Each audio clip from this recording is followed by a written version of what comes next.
Guide करने के लिए, आपकी मदद करने के लिए हेलियोस म्यूचुअल फंड के सीईओ दिनशाह ईरानी। दिनशाह सर, बहुत शुक्रिया आपका समय देने के लिए। स्वागत है आपका 18 हाउस स्वदेश पर। सर, ट्रंप ने ट्रुथ सोशल पर कहा कि हमने डील कर ली है और ईरान ने कहा कि हाँ जी, ट्रंप ठीक बोल रहे हैं। पहली बार उन्होंने कहा है कि ट्रंप सच बोल रहे हैं। क्या सब कुछ चंगा है सर अब? पहले तो धन्यवाद अभिषेक जी, आपकी शो को आमंत्रित करने के लिए, और आपके दर्शकों को वेरी गुड मॉर्निंग। तो चंगा तो है अभिषेक जी, लेकिन आप देखिए क्रूड के हिसाब से रिएक्ट किया है, कितना जोरों का नीचे आया है, 85 के नीचे चला गया है, 84 के आसपास है। और मुझे कोई शंका नहीं है कि जिस दिन हॉर्मुज खुल जाएगा, स्ट्रेट ऑफ हॉर्मुज खुल जाएगा, अभी खुला नहीं है क्योंकि वो फ्राइडे को डील साइन करके कहते हैं माइंड क्लियर करके खोलेंगे, तो मुझे लगता है ये 80 के नीचे आराम से आ सकता है क्रूड। और वो एक बहुत बढ़िया खबर है हमारे लिए, क्योंकि हमारा जो इम्पोर्ट बिल था वो आस्ते आस्ते बहुत ज्यादा ब्लोट हुए जा रहा था, और वो अभी थोड़ा आपको कम दिखता हुआ नजर आएगा। तो और ये $15 जो हम एक्स्ट्रा दे रहे होंगे क्रूड के, वो शायद हमारे लिए मैनेज कर सकते हैं। पर मुझे लगता है कि आगे चल के अगर ये सप्लाई चेन जारी रही एसओएच में से, तो मुझे लगता है कि 70 के आसपास क्रूड आ भी सकता है, और that be very big good news for India, क्योंकि लास्ट ईयर हमारा 65 का एवरेज बास्केट था, और अगर जो आप 70 की तरफ पे करेंगे तो $5 कोई प्रॉब्लम नहीं है। मतलब 25 मिलियन दिन की आप एक्स्ट्रा देंगे, which is much better than जो हम पहले सोच रहे थे 100 मिलियन और 150 मिलियन की बातें हो रही थी। तो उसके हिसाब से तो बहुत ही बढ़िया है जी। दिशा सर, बाजार अपना कोर्स करेक्शन कितनी जल्दी पूरा कर लेगा? देखिए, अब क्या है ना कि बहुत अच्छी खबर आई है बाजार में। आज हम उत्साह देख रहे हैं, लेकिन पिछले एक क्वार्टर में कंपनीज ने कम से कम वो मार्जिन प्रेशर झेला है, कॉस्ट प्रेशर झेला है। अब 15 जून है, जून खत्म होने के बाद हम चर्चा करने लगेंगे 8 या 9 तारीख से कि नतीजे कैसे रहते हैं क्वार्टर 1 के। क्या बाजार अपनी तेजी को ये कंटिन्यू कर पाएगा? ये गेंस होल्ड हो पाएंगे, या फिर अभी एक दौर की अनिश्चितता बाजार में भी बाकी है? ये एक्चुअली आप देखिए, हमारा बाजार अभी भी रीजन को अगर जो देखें तो अंडर परफॉर्म कर रहा है जोरों का। फ्राइडे को हम चले कोई 2.5% कुछ ऊपर थे हम, 2.5 भी नहीं थे, 2 के आसपास थे ऊपर निफ्टी या 50 ले तो। पूरा रीजन मतलब आप ताइवान देखे तो 8% ऊपर था, कोरिया देखे तो 6% ऊपर था। आज भी हम 1.5% ऊपर हैं, और वो भी बड़ी फाइट करके वहां पे आए हैं, और पूरा रीजन 5-5% ऊपर है, और ये ताइवान अकेला 2.5% ऊपर है जो 8% ऊपर था उस दिन। बट एनीवे, मैं वही बोल रहा हूँ कि हम तो एक्चुअली आप देखिए रीजन के हिसाब से अंडर परफॉर्म करें, क्योंकि हम ज्यादा ही कुछ सीरियसली लेते हैं सब इवेंट्स। और ये तो एक्चुअली नॉट ओनली ये एसओएच ओपनिंग इतना बढ़िया न्यूज है हमारे लिए, पर दूसरा जो गवर्नमेंट ऑफ इंडिया ने किया है एफर्ट अपना, और आरबीआई ने एफसीएनआर बी वगैरह का, वहां से आप देखिए प्रेशर भी रुपए पे चला जाएगा। तो इसलिए हमें कोई शंका नहीं है, इसलिए हम यही सोच जा रहे हैं कि ये क्वार्टर खराब है, पर आप मुझे ये बताइए कि गाड़ी हम रियरव्यू में देख के चलाते हैं कि आगे देख के चलाते हैं? तो ये तो हो गया क्वार्टर, आप छोड़ दीजिए इसको। और बाय द वे, हमें लगता नहीं कि इतना खराब होगा जितना नैरेटिव है इस मार्केट में आज की तारीख में, जितना लोग बोल रहे हैं उतना खराब नहीं होगा।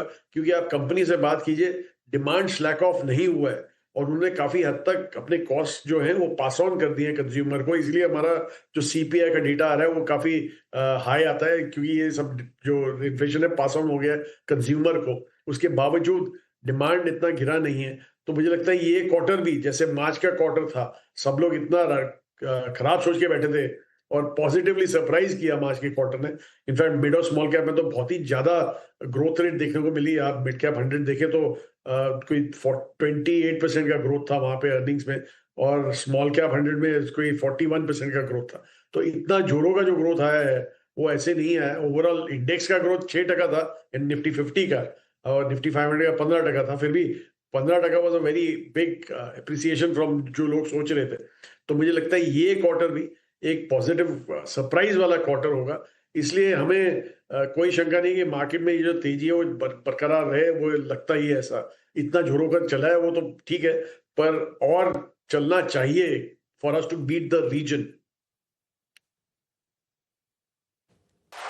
जी, ठीक है। देखते हैं कि बाजार कितना चलता है सर। दिशो सर, बहुत सारे अब ना नए निवेशक बाजार में आएंगे, जिन जो वेट कर रहे थे कि अच्छा युद्ध खत्म हो जाए तो हम अपनी पोजीशन ले। तो मान लीजिए किसी को अगर 100 रुपए डालना हो बाजार में, अभी कितना डालें? डील साइन हो जाने के बाद कितना डालें? और क्वार्टर वन की जब अर्निंग ट्रेंड्स आ जाएं उसके बाद कितना लगाए? क्या स्ट्रेटजी होनी चाहिए कैपिटल एलोकेशन को लेकर?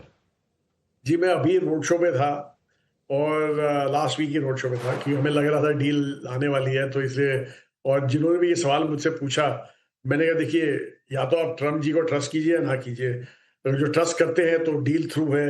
अभी आपको वेट करना है कि साइन कब होगी, तो वो बात अलग है। पर हमारे हिसाब से, और बाय द वे क्वार्टर तो मैंने जैसे बोल दिया कि मुझे नहीं लगता ये क्वार्टर में इतना आपको धक्का लगेगा मार्केट को। ऑब्वियसली पॉकेट्स में लगेगा, तो इसलिए आपको जो डालना है, तो कोई भी आपको फंड मैनेजर जो पसंद है, जो एक्चुअली प्रोएक्टिव है इस मार्केट में, उसके साथ आपको डालना है तो 100% सीधा ही कर दीजिए। वेट करने की कोई जरूरत नहीं है। ये एक बात समझिए, हमने ऑलमोस्ट 64% का हमारा अंडर परफॉर्मेंस है आज की तारीख में एमएससीआई ईएम में। तो ये जो अंडर परफॉर्मेंस है, ये किसी दिन तो रिवर्स होगा, और हमें लग रहा है कि यही एक ट्रेंड था। बाकी जो रिवर्सल आ सकता है यहाँ से, इसलिए हम होपफुल यही है कि डालना है तो पूरा डाल दीजिए और लेट्स प्ले। हाँ, नहीं ठीक है, अच्छा ये रणनीति होगी कि अपॉर्चुनिटी लॉस भी क्यों हो। दिनशो सर, जो क्रूड सेंसिटिव जो स्टॉक्स हैं, जो काफी पिटाई के शिकार हुए और क्रूड में उबाल के चलते हमने देखा कि जो एनबीएफसी स्टॉक्स थे, जो फाइनेंशियल्स थे, वो भी टूटे थे। क्या थोड़ा टिल्ट ज्यादा बढ़ा देना चाहिए, थोड़ा वेटेज इनको भी ज्यादा देना चाहिए अगले 3 से 6 महीने तक? कि ये एक्चुअली एक चीज आप समझ लीजिए कि क्रूड 65 के ऊपर रहता है, तो इनके जो मुनाफे थे, जो रिकॉर्ड प्रॉफिट्स थे लास्ट ईयर, वो आपको दिखेंगे नहीं। तो उतना तो मार उनको लेनी पड़ेगी वहां पे। लेकिन हैविंग सेड दैट, और आपने देखा एक क्वार्टर में कितना इनको मार पड़ी थी because of crude prices being so high. तो वहां से oil and gas companies upstream downstream आप अपने हिसाब से देख लीजिए। लेकिन पॉइंट इज के इतना बड़ा मुनाफा नहीं मिलता, लेकिन एक पॉप मिल सकता है आपको यहाँ पे। और दूसरा जो आपने सॉरी, कौन सा दूसरा सेक्टर बोला था आपने Abhishek ji? Financial financial sir. Financial financial का ऐसा है कि बहुत ही ज्यादा सेलिंग हुई है उस सेक्टर में, स्पेसिफिकली बैंक्स में, प्राइवेट सेक्टर बैंक्स में। तो हमें लग रहा है कि एक बार जब बिकाली आएगी, जब बाइंग चालू होगी, बिकवाली होगी, तब हमें लग रहा है कि वो सेक्टर जो सबसे ज्यादा बेचा है, वही सेक्टर वापस वहां पे आप देख सकते हैं इन्फ्यूजन। क्योंकि उसको बेचा ही इसी यही सोच के था कि एक तो इन्फ्लेशन बढ़ रहा है, इंटरेस्ट रेट घटना बंद हो गए हैं, और यहाँ पे अभी इंटरेस्ट हाइक्स चालू होगी, और दूसरा डोमेस्टिक डिपॉजिट्स के लिए इतनी मारपीट हो रही है, तो मे बी ये जो हाइक हो रहे हैं इंटरेस्ट रेट्स, वो शायद एब्जॉर्ब करने पड़ेगा अभी हद तक बैंक्स को। और लेकिन आप ये सोचिए कि अभी जो एफसीएनआर-बी की डिपॉजिट चालू की है, स्कीम चालू की है, और जो हमारे बैंक बराबर से ये समझ ले कैसे करना है, मतलब 6% जो ये लोग कर रहे हैं और स्प्रेड इतना कम दे रहे हैं ऑन लेवरेज, वो लगता है उनको चेंज करना पड़ेगा। या तो आप जो 6% दे रहे हैं वो थोड़ा बढ़ा दीजिए और स्प्रेड थोड़ा कम कर दीजिए, और फिर देखिए कितने ज्यादा डिपॉजिट आते हैं, तो वहां पे भी प्रॉब्लम सॉल्व हो जाता है। तो इसलिए हमें लग रहा है कि वो शायद प्रेशर चला गया है यहाँ पे बैंक्स के ऊपर। हाँ, दिलशो सर, अब यहां से मान लीजिए किसी को प्लान करना हो और सेक्टर्स चूज करने हो, तो आपके प्रेफर्ड बेट्स कौन से होंगे? क्या फिर से, क्योंकि एक समय था कि बैंकिंग फाइनेंशियल पर हम ज्यादा बुलिश थे, क्या वही स्टांस रखना चाहिए? और किसी को अगर थोड़ा फ्यूचर के बारे में सोचना हो, क्या बेहतर स्ट्रेटजी होगी कि ये कैपिटल मार्केट हो गया, या फिर कैपिटल गुड्स होंगे कैपेक्स थीम को देखते हुए, या फिर ये डेटा सेंटर एआई वाली थीम? क्या इनको ज्यादा तवज्जो देने की जरूरत है अभी? जी, डिजिटल और एआई की थीम तो तेरा अभी तो आज की तारीख में तो कोई हमें ऑप्शन दिखता नहीं है यहाँ पे जो हम खेल सके। और मुझे लग रहा है कि जो डेटा सेंटर वाला भी है, वो थोड़ा लंबा गेम है, वो इतना जल्दी वो नहीं हो सकता, सॉल्व नहीं हो सकता वहां पे, मतलब इतना जल्दी इन्वेस्टमेंट वगैरह कुछ हो नहीं सकता, तो इसलिए लंबा है। लेकिन हम अगर जो हमारा ओवरऑल पोर्टफोलियो देखें, तो ऑब्वियसली बीएफएसआई जो हमें बहुत ही पसंद है, वो continues to be our number 1 holding, और उसमें भी हमने थोड़ा रीएलोकेशन किया है। हमने कैपिटल मार्केट फेसिंग जो प्लेयर्स हैं, और वहां पे हमारा थोड़ा हमने एक्सपोजर बढ़ा दिया है, तो वो वैसा किया है। थोड़ा प्राइवेट सेक्टर बैंक में हमने थोड़ा ट्रिम किया है पोजीशन, लेकिन ज्यादा नहीं किया, क्योंकि हम लार्ज कैप से मूव करके हम मिड और स्मॉल कैप में आना चाहते हैं, इसलिए वो ट्रिमिंग हुई है थोड़ी बहुत।